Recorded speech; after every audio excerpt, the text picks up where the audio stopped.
Hello, everyone. My name is Thomas Scott. This is the first of what I plan on being a series of videos focused around different essential questions in AP language and composition. I'm going to go ahead and present right now.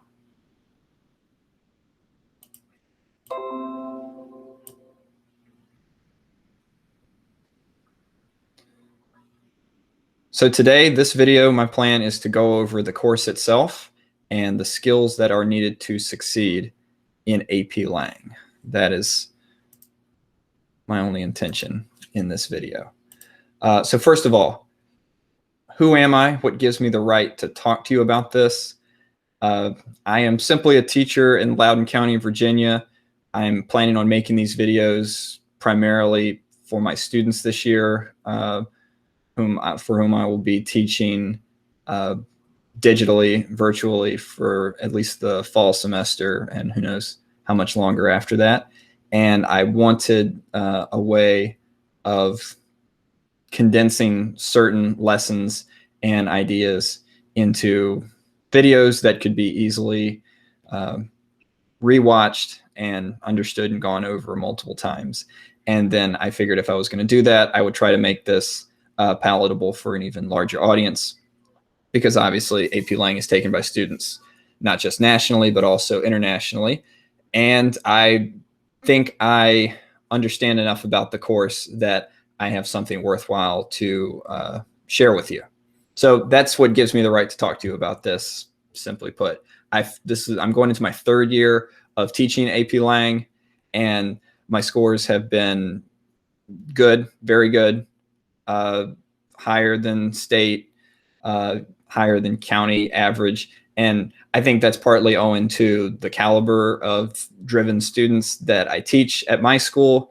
And also, I am lucky to be in a department with teachers who very much try to understand the purpose of AP Lang, and we come up with curriculum that I think gets the most out of our students. So I have definitely made plenty of mistakes, and I'm always trying to learn, but I think hopefully I have some meaningful information that I can share with you about this class. And if you don't like it, don't watch it. I don't care. Do I have CV's blessing to make these videos? No, I'm not doing this on behalf of College Board. I was part of the scoring team over the summer for the pandemic abridged exam that was given in May. And so I have been, I guess, employed by College Board in that capacity, but I'm not doing this as part of some sort of outreach. I'm doing this as a teacher trying to expose students to the core principles of AP Lang. So with that said, College Board's description, this is sort of their most recent description. I'm going to show you an older one in just a sec. This is from the course description, which I'll provide a link to. They say that in AP Lang, language and composition course cultivates the reading and writing skills that students need for college success and for intellectually responsible civic engagement. The course guides students in becoming curious, critical, and responsive readers of diverse texts, and becoming flexible, reflective writers of texts addressed to diverse audiences for diverse purposes. The reading and writing students do in the course should deepen and expand their understanding of how written language functions rhetorically, to communicate writers' intentions and to elicit readers' responses in particular situations.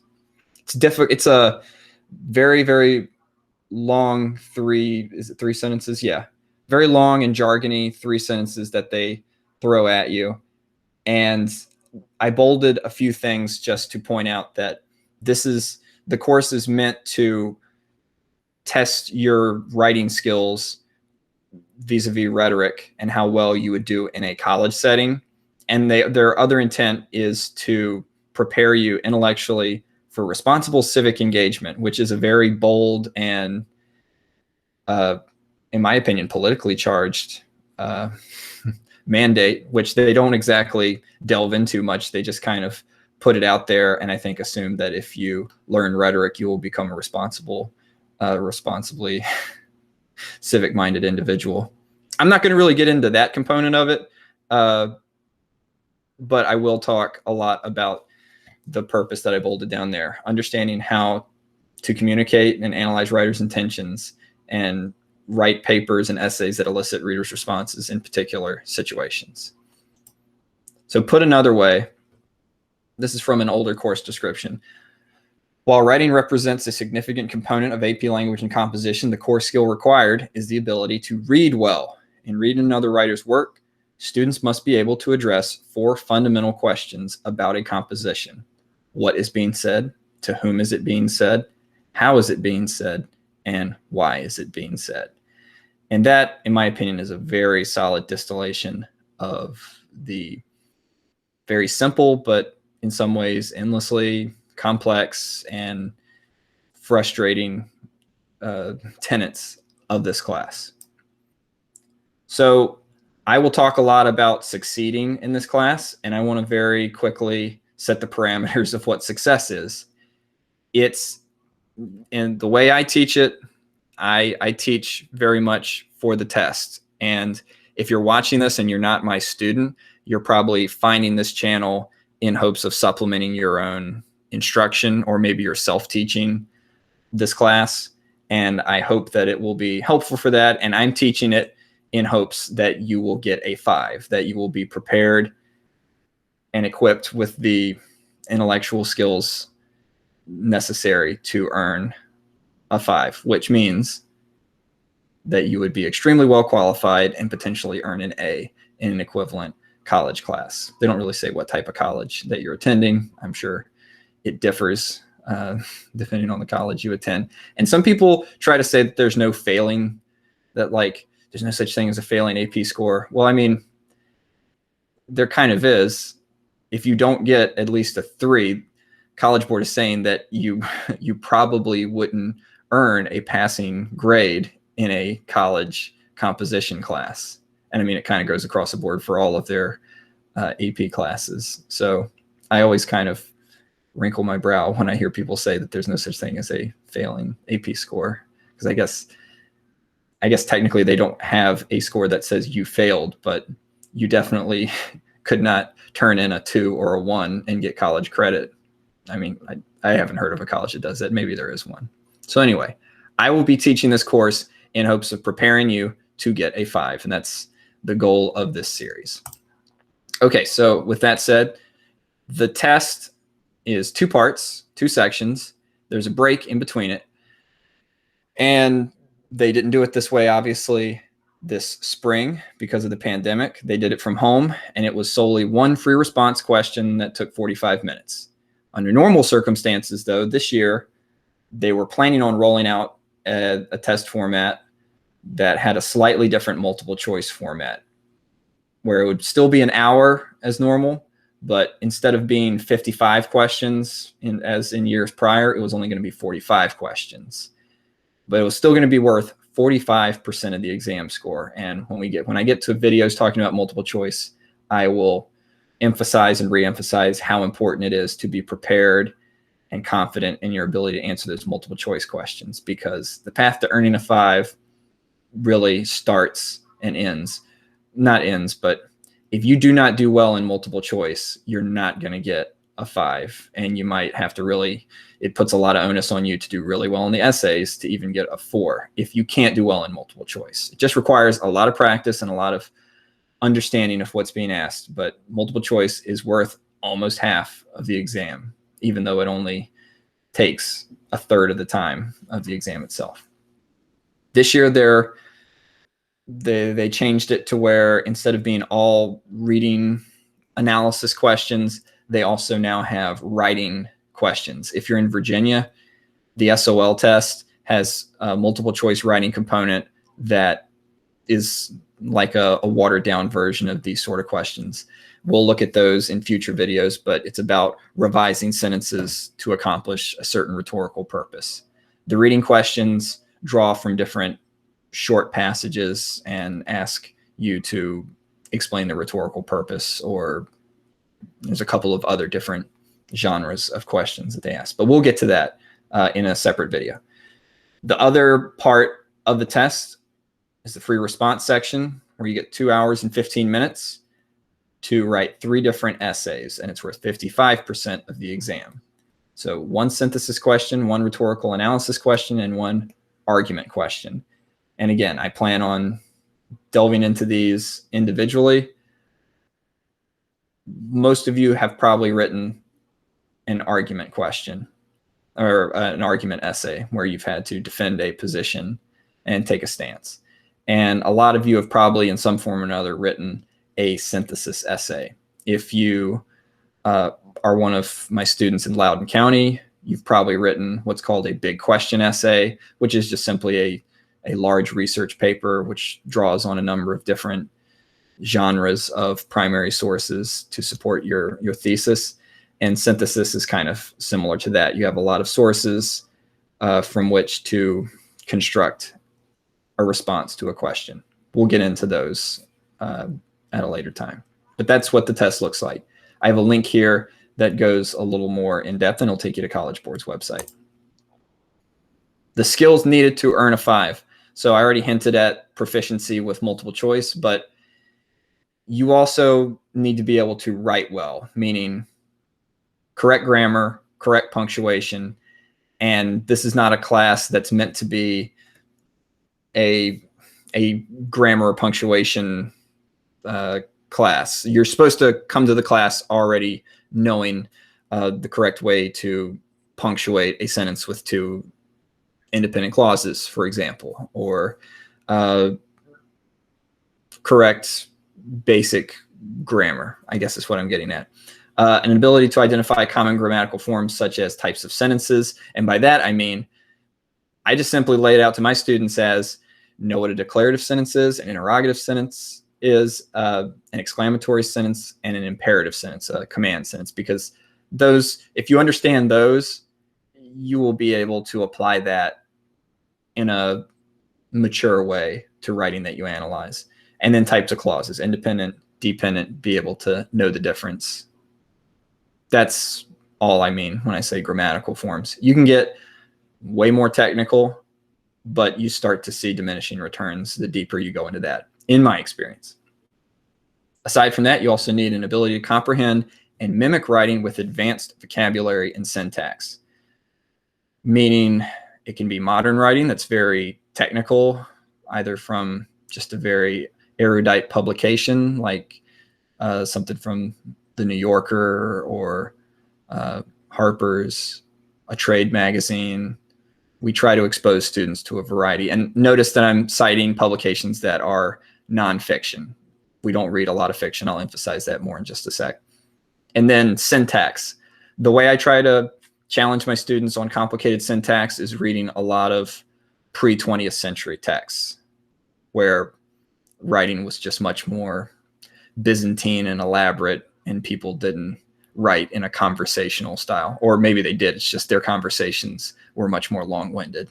So you need to be able to at least understand it. And then the more you read it and expose yourself to that sort of advanced writing, hopefully you will be able to apply some of those principles to your own writing. I just have a bullet point with ideas. To earn a 5, you need to be able to think on your feet and come up with relevant examples to support ideas that you have, to support claims that you make. It's most important in the argument essay, but it's also necessary to analyze and defend any of your points in the rhetorical analysis or the synthesis essay. You need to be a part of the first tenet of rhetoric is invention, and you need to be comfortable with coming up with your own ideas to help you support those ideas. So I was, at first I was going to put creativity, but that sounds a little more artsy than it really is. You just need to be able to connect with what's being asked of you in the class, which again, might differ from English classes you've had in the past that did not expect as much of you as a writer and as a thinker. Also, to succeed, you should have some sort of engagement with world news and events, not as much with the past. I mean, it's good to understand the history of our country, of world events. I only note that the past is sort of being phased out a little bit, just in the way they're structuring the exam. They want to make it a little more current in the reading that you do, out of equity concerns.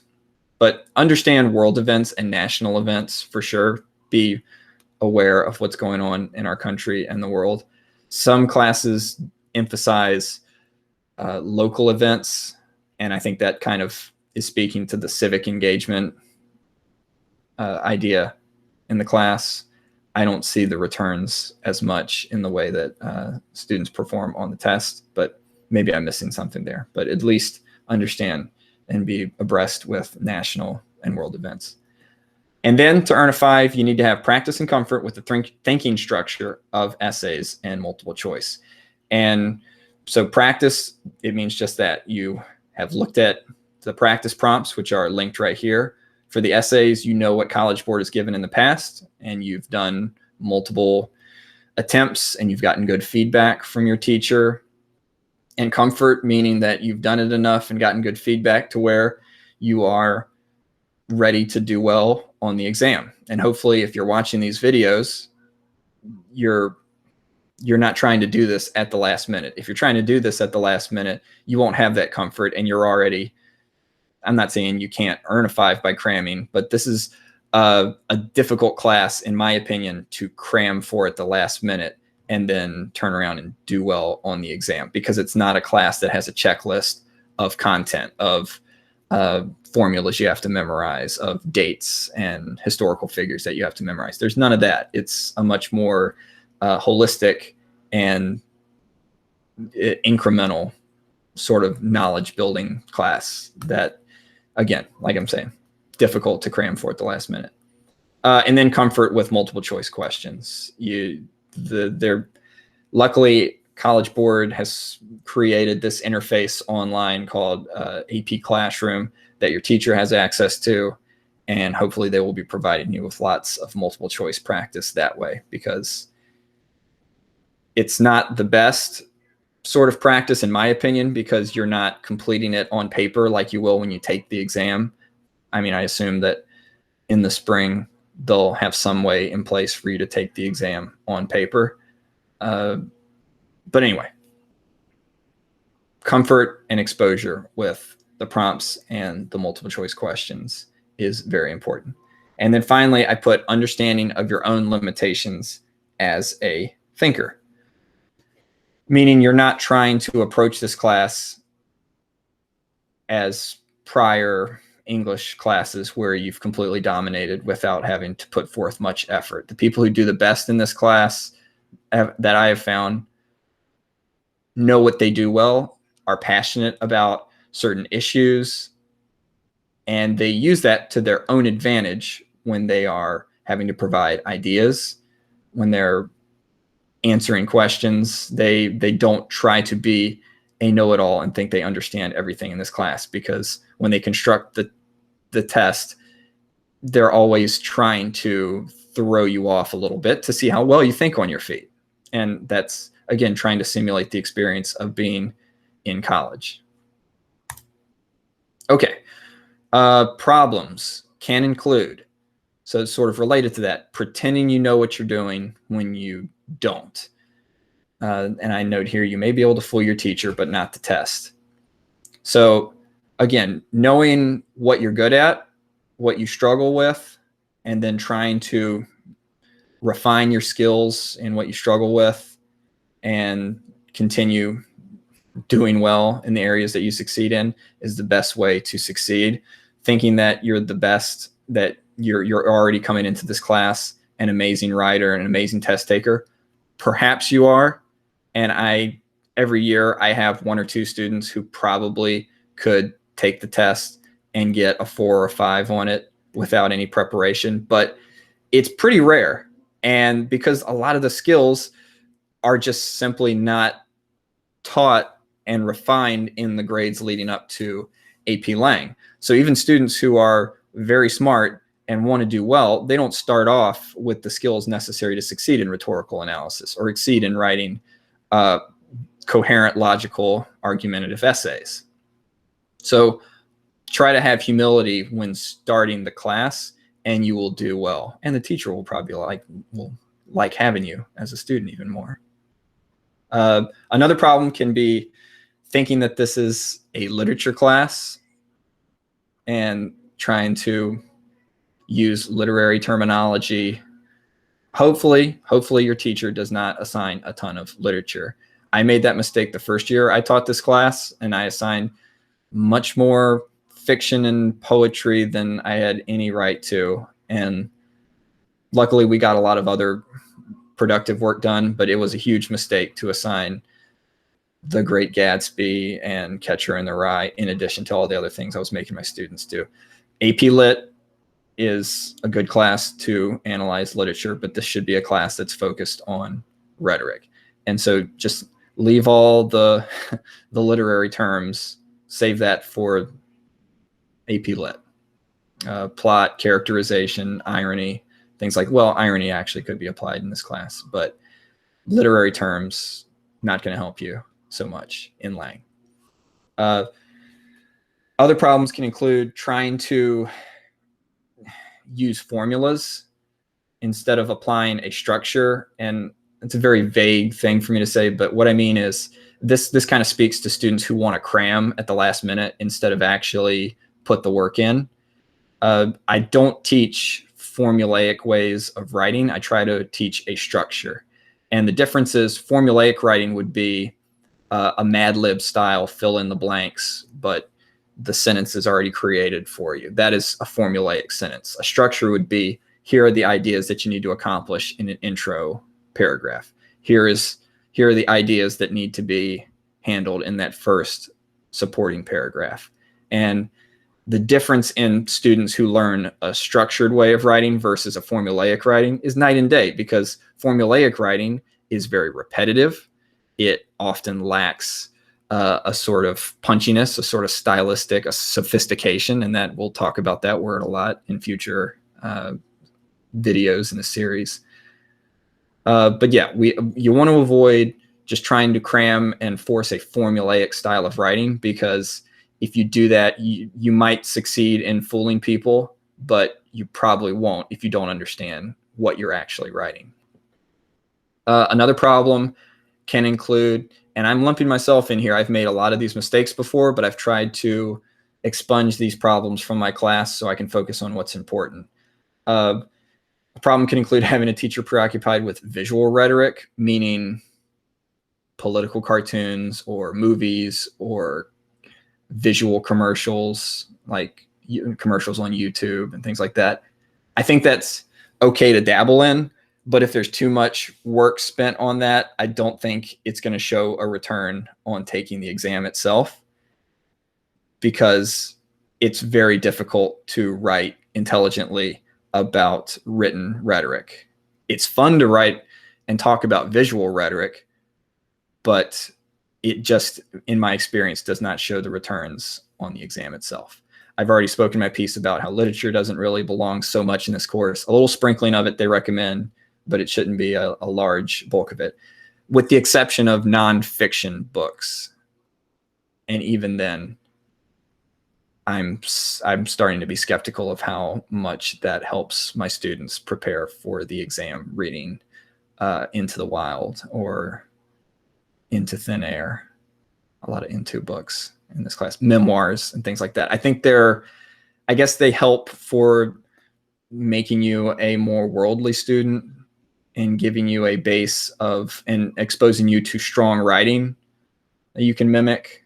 But a lot of them, their rhetorical purpose could be accomplished by reading just segments of it, understanding that, and then moving on and reading more challenging work, in my opinion.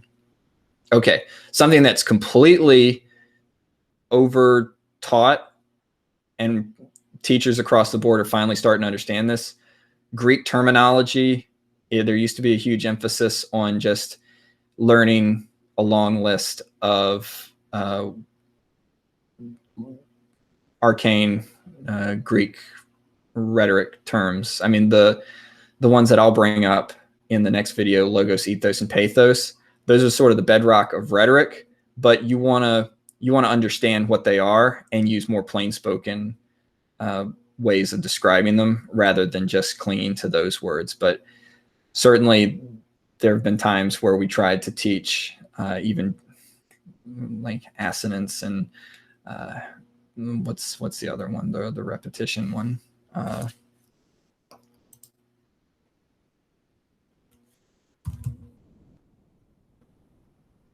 anaphora.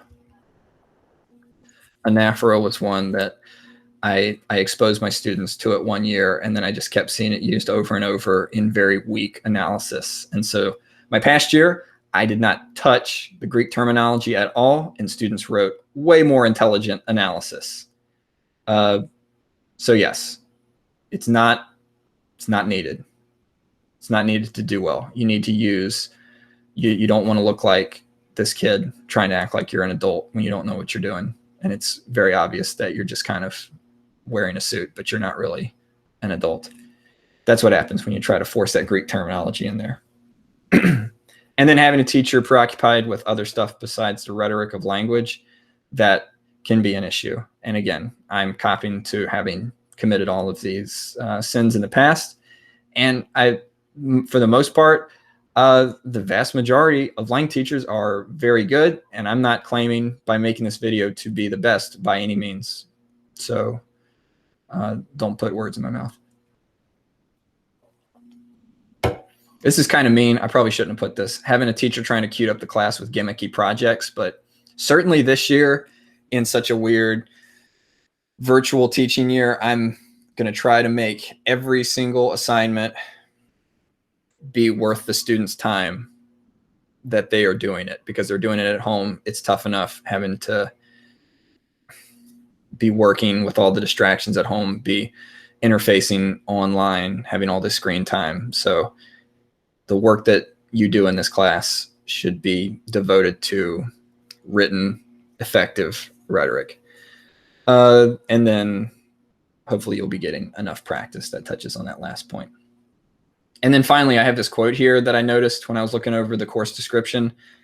They say the AP program recognizes that the real craft is in the skill with which teachers develop and deliver instruction. And at first I thought that might have been a boilerplate line that they use in all of their course descriptions, but I checked. I don't see that in the AP history course description, like the AP US history. And I think I checked another, like a science one. And it occurred to me that AP Lang especially is a class that they give us they're specific enough, but again, like I was saying, there's not a long list of content that you have to memorize for this class in order to succeed. It's a much more holistic experience learning these principles, and it requires creativity from the teacher and also an understanding of what is going to be given to you on the test. So if you have a really good teacher, you're in luck. And if you're self-teaching, good luck to you. And hopefully these videos will be beneficial to you. So in conclusion, I feel like I've been talking about this class in a negative way or a less than positive way, but I'm doing this. No one asked me to make these videos. I'm doing this because I really enjoy teaching Lang, and I want to make this experience for my students and anyone who is watching this as productive as possible. And I truly do believe that the benefits of mastering the skills in Lang are truly relevant beyond school, and not necessarily in being a responsible, civic-minded individual. I think, sure, that can happen. I think it just depends on what your definition of a responsible, civic-minded individual is. But rhetoric is about, at its core, getting what you want, using words to accomplish a purpose. And whether or not you are good or bad, whether you're an amazing, saintly, well, not politician, but whether you're a good individual or a bad individual, everybody wants to accomplish their purpose. And the better you are at crafting your language, and attentively, carefully choosing your words to suit your audience, the more you will succeed in accomplishing your purposes, such as they are. And so therefore, this class can help you in that. I truly do believe that, much more so than AP Lit. I don't teach AP. Well, I haven't been asked to teach AP Lit, but I'll trash AP Lit. How is learning about literature really going to help you succeed in the world at large? It won't. It won't at all. I mean, maybe a little bit, but not nearly as much as AP Lang. AP Lang rules, and I look forward to talking about this more with you. My next video, I'm going to talk about rhetoric itself. We're going to define it and explore some of the guiding principles behind rhetoric. So thank you for watching. Let me know if you have any questions. See you next time.